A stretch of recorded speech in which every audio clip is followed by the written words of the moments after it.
we go. Rudolph the Red-Nosed Reindeer, written by Robert May. Oh, wow.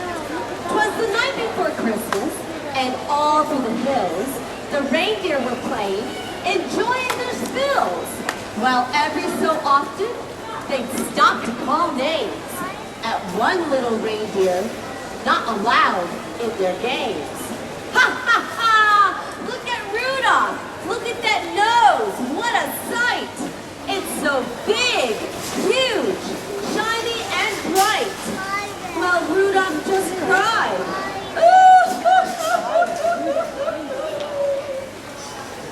For what else could he do? He knew what the other reindeer were saying was true. Most reindeers' noses are small, dark, and tiny. But Rudolph's nose? Oh no! It was big, red, and shiny. Now, although he was lonesome, he was always good, obeying his parents like good reindeer should. And that's why on this day, Rudolph felt playful, for he knew he was going to get a sleigh full of presents. How many of you like presents? Sweets. How many of you like sweets? Dollies?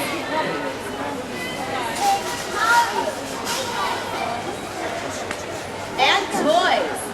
For good little girls, reindeer, and boys. He'd get just as much, and this is what pleased him, as all of those other reindeer that would tease him. And so at night, and a fog in the world like a good, he went to bed hopeful, for he knew he was good. While way up north, on a dark, foggy night, old Santa was packing his sleigh for his flight. This fog, he called out, would be hard to get through. He shook his head, everybody shook your head now, and make a big belly, and his belly too. Ho, ho, ho. Without any stars or a moon as a compass, this big old fog is likely to swamp us. To keep from a smash-up, we'll have to fly slow and use the house lights and the street lamps down below. So we'll steer by the street lamps and the houses tonight. But we need to get the job done before it becomes light.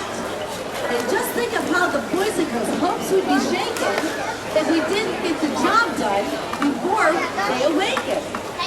Come Dasher, come Dancer, come Prancer and Vixen. On Comet, on Cupid, on Donder and Blitzen. Be quick with your suppers and get hitched in a hurry, for this big old fog is going to cause us some worry. And old Santa was right, as he usually is. The fog was so thick, like a white soda's fizz. Let me get your hands up in the air, come on. They tangled in the treetops, again and again. And Santa's sleigh almost smashed into a British Airways airplane. Oh no! Just not getting lost needed all of Santa's skill. And with the street signs and numbers more difficult still, he still made good speed, twisting and turning, as long as the house lamps and the street lights were still burning. At each house was checking which children might live there in order to give them a present to give there. But the lights will be out after midnight, Santa said, and that's when most of the mummies and the daddies will soon be in bed. Because it might wake them, a match was denied it. Oh, how Santa just wished for a shiny star in the sky to guide him. Through the dark streets, old Santa did poorly. He picked out the presents less confident and surely. He really was worried for what was he going to do if the evening didn't get finished before the night was through. That night was still foggy and not at all clear when Santa visited the home of the reindeer. And onto the roof with the clouds all around it, he searched for the chimney and he finally down in was blacker than ink. He reached for the chair, but ended up with the sink.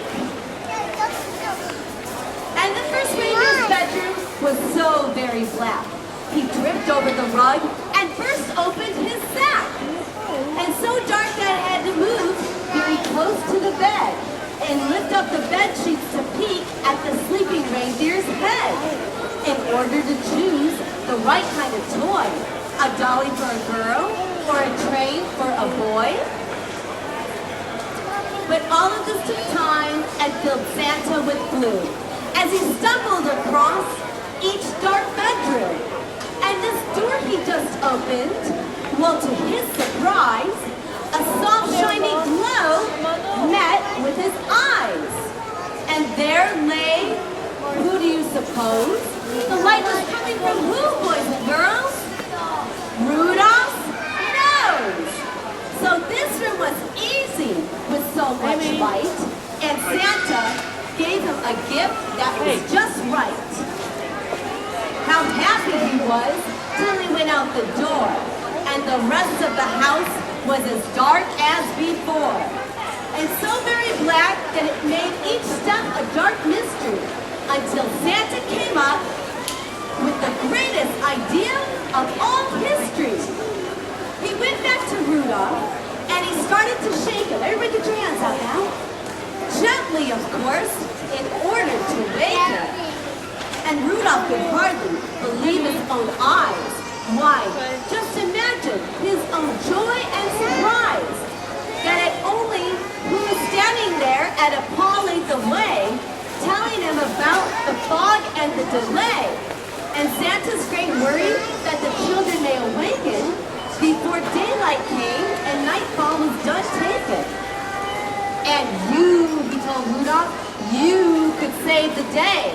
Your bright shiny nose could guide my sleigh. I need you to help me this very foggy night. With your bright shiny nose, you'll give us enough light.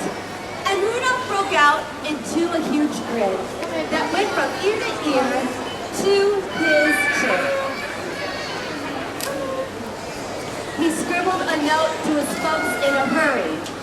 I'm going to help Santa, Mom and Dad, so please don't worry.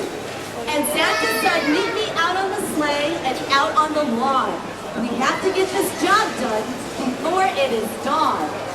So Rudolph pranced out to the front of the door very gay, and he leapt onto the very front of the sleigh. And the rest of the night, what do you guess? Old Santa's idea was a brilliant success.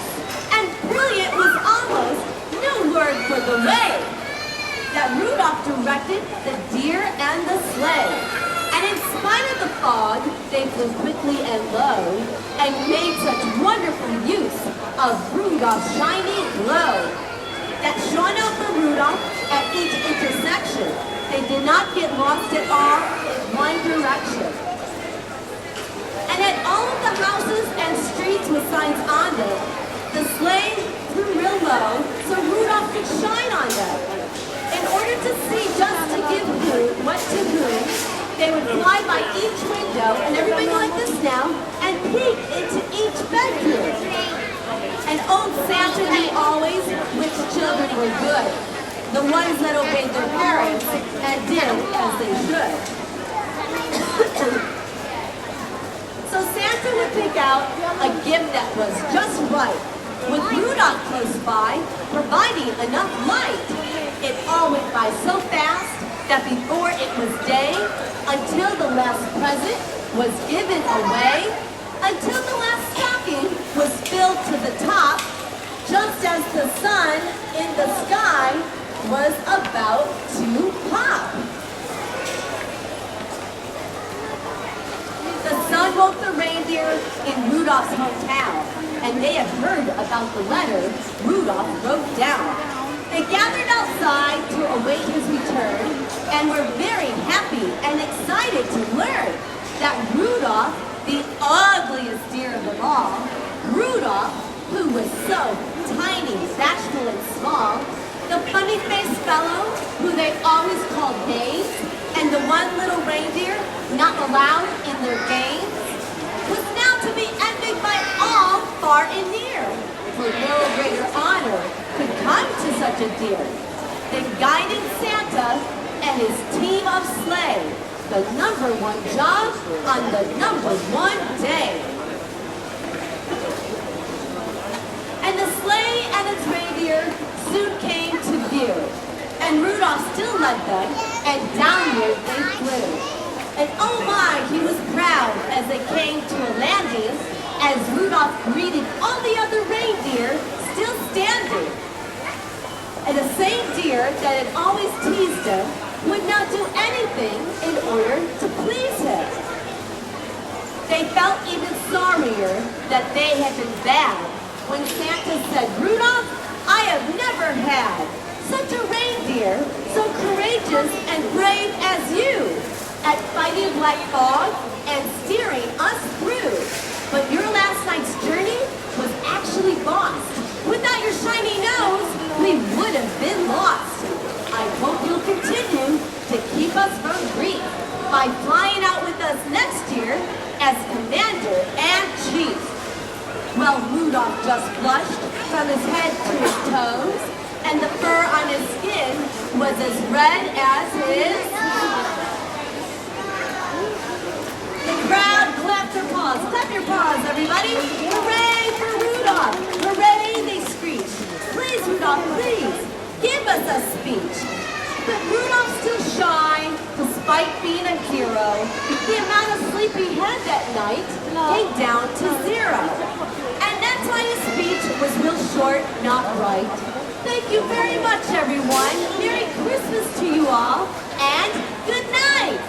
So that's the end of the Rudolph story. Did you guys like that? Would you like to hear another story?